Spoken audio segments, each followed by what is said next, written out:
Hi everyone, this is Shivali Gidriwal and you're watching Consultees with Clear Text.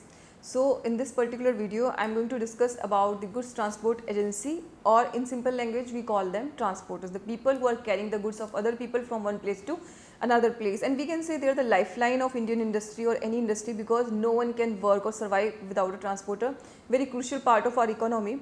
So earlier there were a lot of issues related to the taxation of transporters. So in the beginning of GST, they were covered under the reverse charge. So the services provided by a transporter was covered in a reverse charge. So the buyer or the recipient of that particular service was liable to make the payment of 5% in the reverse charge, and they were eligible to take the input tax credit for that amount of 5%. So it was one of the main RCMs in the GST. Later on, the transporters, they just raised their voice against this provision, because some of them actually wanted to take registration and pay the tax in forward charge, because they had a lot of input tax credit accumulated into their books of accounts, because on the purchase of trucks there was a tax of 28%. It was a huge capital investment. So they just wanted to utilize that input tax credit. So in between, in the middle of something, so government just decided that okay, we will give them we will allow them to pay at the rate of 12% in forward charge and with input tax credit. Now there was a problem with the corporate. So from the corporate's point of view, I will be discussing this issue. So for the corporates, the problem was in the notification. It was written that now you are not liable to pay the tax in RCM, that is at the rate of 5%, if the person, the transporter, is charging in forward charge at the rate of 12%. So many corporate, they read this provision and they thought that okay, if the transporter is charging in the forward charge, then we are out of RCM liability. But you know what happened? A confusion incurred in most of the transporters. They just I will say that it was half served to those people, and they thought that okay, we are now eligible to pay in the forward charge, and now we can pay it at the rate of 5%, because the corporates were also paying at the rate of 5%. So many people skipped this thing that it is 12% in forward charge. So what happened? They charged in forward charge tax on the invoices, but at the rate of 5%.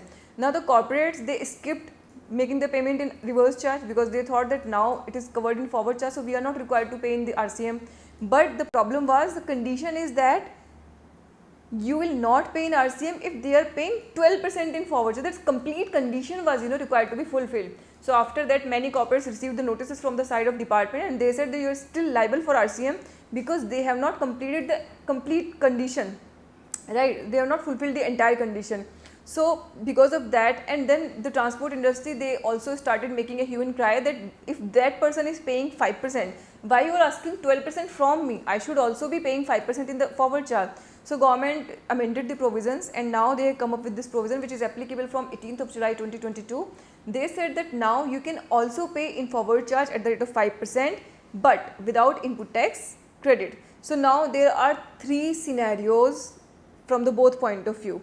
So let us discuss it from the a recipient's point of view. So if I am a corporate and taking the services of a transporter, so first scenario is they are not registered, I am liable to pay in RCM. They are registered but they are not paying in the forward charge, still I am liable to pay in RCM. They are registered and they are paying in forward charge, right, but they are claiming input tax credit but paying 5%, still I am liable to pay the RCM. Now they are registered and they are making they are charging 12% in forward charge with ITC, I am not liable for ICM. They are registered and they are charging 5% without ITC, still I am not liable for RCM. So all of the scenarios from the recipient's point of view. Now I will be going to discuss the all scenarios from a supplier's point of view. So I am a transporter, right? So if I am unregistered, no taxation. If I am registered but I am charging in forward charge, so first scenario is if I am registered but I am not charging any tax, then the buyer will charge. If I am registered and I am charging 12% in forward charge, I will take input tax credit, and if I am registered, I can also charge 5% without input tax credit. Now what is the problem? The problem with the corporates will be, now they will ask how we will be able to ascertain whether the transporter has charged the 5% or 12%, whether he is claiming input tax credit or not.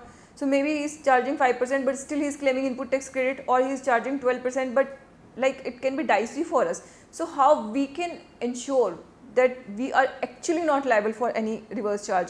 So they have made this mandatory for the transporter that if they have opted for the 5% or 12% option, then they will have to mandatorily mention this particular thing in their invoices, right? So they will mention it at the face of their invoice that I am a transporter, I am registered and I am charging 5% without ITC or 12% with ITC. So with this declaration, the entire liability of any default for the from the part of transporter will be on the transporter and not on the corporate recipients or the any recipient. So now this point is clarified from the side of government. So I think this was very I will say very good amendment, very nice and aptly drafted to address most of the issues of the industry, and I hope it will be helpful for industry as well and the transporters as well.